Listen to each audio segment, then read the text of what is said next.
Welcome back to Trillium Talk. In our continuing coverage of the 2025 Ontario provincial election, Doug Ford has brought his campaign to Washington, D.C. with the hopes of changing President Donald Trump's mind on tariffs and perhaps winning the hearts and minds of Ontario voters in the process. Our own Catherine DeClerq is in Washington covering the events there and joins us from the U.S. Capitol. Catherine, let's begin with why Doug Ford has taken time away from his campaign here in Ontario to travel stateside. Who is he meeting with, and what is he hoping to accomplish? Yeah, so Doug Ford is here as chair of the Council of the Federation, made up of all of Canada's premiers, and they're here to basically make their case for why there should be no tariffs, why we need a greater economic relationship with the U.S. So Ford arrived yesterday. He spoke with the U.S. Chamber of Commerce. He unveiled kind of a bit of a campaign stuff with Fortress AmCan, really pitched it hard.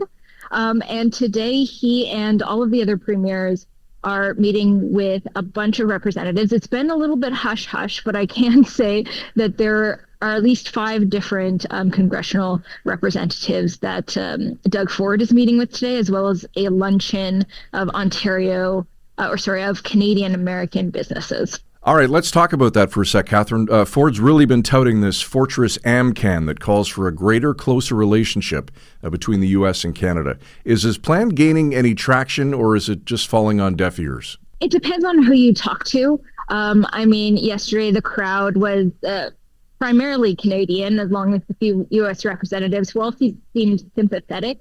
They understood where Doug Ford and the other Canadian premiers and representatives were coming from. But we did also speak with people who said, yes, I don't think it's going to change President Donald Trump's mind.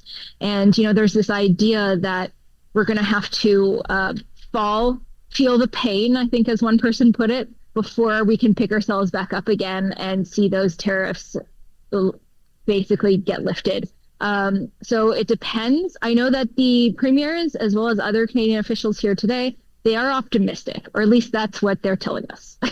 All right. So today, Catherine, somewhat of an all-hands-on-deck diplomatic approach. The premiers are all there as part of the Team Canada contingency. Several high-ranking members of the PC party, Vic Fideli, Stephen Lecce are there. Is the thinking that there's strength in numbers here?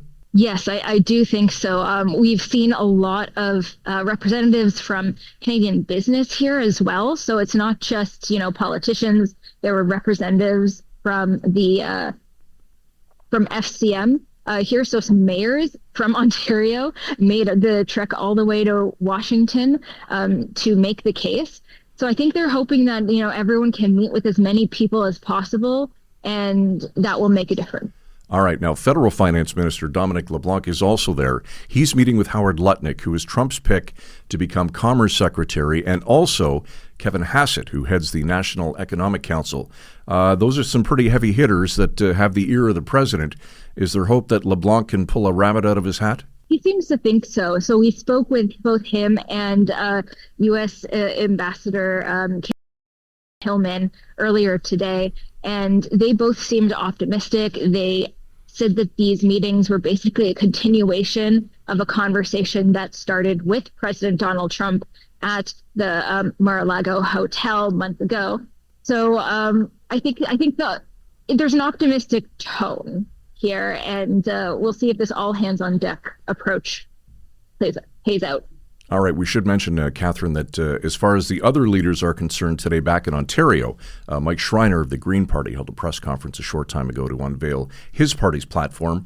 Bonnie Crombie was talking hallway healthcare in Toronto, and NDP leader Marit Stiles had no media events planned for today. Now, there were a few media scrums this morning in Washington that you attended. Any significant takeaways? A lot of the premiers are staying true to, this Team Canada concept. We just spoke with premiers one-on-one, maybe like 20 minutes ago.